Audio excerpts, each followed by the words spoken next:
Mga ka-sports, isang malaking tanong ngayon ang bumabagabag sa Philippine basketball. Mas pipiliin ba ni Kai Sotto ang NBA opportunity kaysa Gilas Pilipinas? May lumalabas na ulat tungkol sa posibleng 10 araw na NBA contract at dahil dito, hindi raw siya makakalaro sa susunod na FIBA window. Ano ang totoong nangyayari? Ano ang epekto nito sa Gilas at tama ba ang kanyang desisyon? Kung trip mo po ang ganitong content, paiwan ng follow at pa-subscribe na din. Tara po, simulan na natin. Mga sports, ano ang pinagmulan ng balita? Ayon sa report ng Enquirer Sports, ang dahilan kung bakit hindi makalaro si Kai sa FIBA window ay desisyon ng kanyang Japanese club, ang Koshigaya Alphas. Hindi ito simpleng pag-iwas sa injury. Ang mas malaking dahilan, posibleng NBA short-term contract opportunity. At sa NBA, kapag may tumawag, kailangan ready ka agad. So ano ang 10 araw na kontrata? Sa NBA, may tinatawag na 10-day contract. Ginagamit ito kapag may injured player, may kailangan punan sa roster, may gustong subukan na prospect. Sa loob ng 10 araw, kailangan mong patunayan na NBA level ka. Para kay Kai, ito ang pinakamalapit na pagkakataon niya sa NBA dream. So ano ang epekto nito sa Gilas? Real talk po tayo ha. Malaking kawalan talaga si Kai sa Gilas, lalong-lalo na sa rim protection, interior scoring, rebounding presence. Pero kung makapasok siya sa NBA, mas lalaki ang respeto sa Philippine basketball, mas lalaki ang exposure ng mga susunod na Pinoy prospects.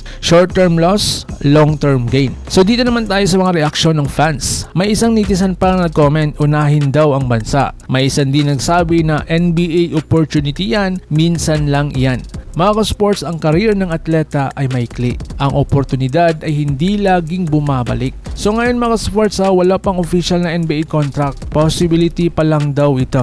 Pero isang bagay ang malinaw, nasa crucial stage ang career ni Kai. At bilang fans, kailangan nating suportahan ang kanyang growth. So dito naman tayo Macau Imports versus TNT, bagong hamon sa PBA. Another segment tayo mga ka-sports habang mainit ang usapan sa international scene, sa local front naman may bagong pasabog sa Philippine Basketball Association. May guest team na pumasok ang Macau Black Bears at unang malaking test nila ang powerhouse ng TNT Tropang Giga. So sino ang Macau Black Bears? Isang international gas team na gustong magdala ng mas mataas na level ng kompetisyon sa PBA. Hindi nila nakuha si Dwight Howard pero hindi sila tumigil. Sa halip, kumuha sila ng 2 malalakas na imports. So sino ang 2 imports? Unang-una si Samdi Guara na may taas na 7'6", rebounding machine, dominant sa ilalim. Ang kanyang kalakasan, interior defense, physical presence. Ang kanyang kahinaan, mabagal sa fast-paced game, limited perimeter mobility. And sumunod si Tony Mitchell,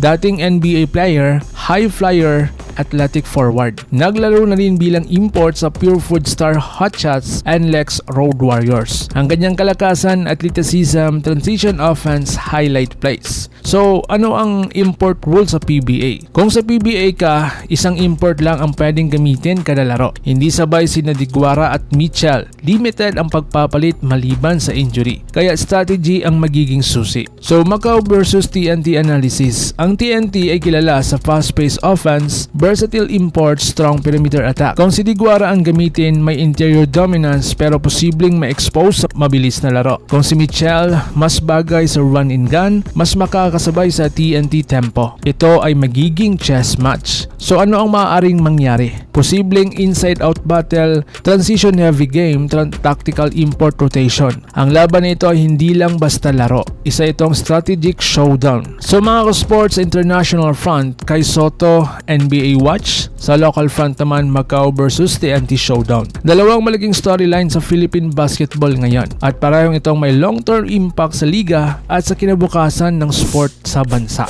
Like, share at subscribe at pahit ng bell para updated tayo pareho sa mundo ng basketball. Laban Pilipinas puso, so paano? Ingat po kayo.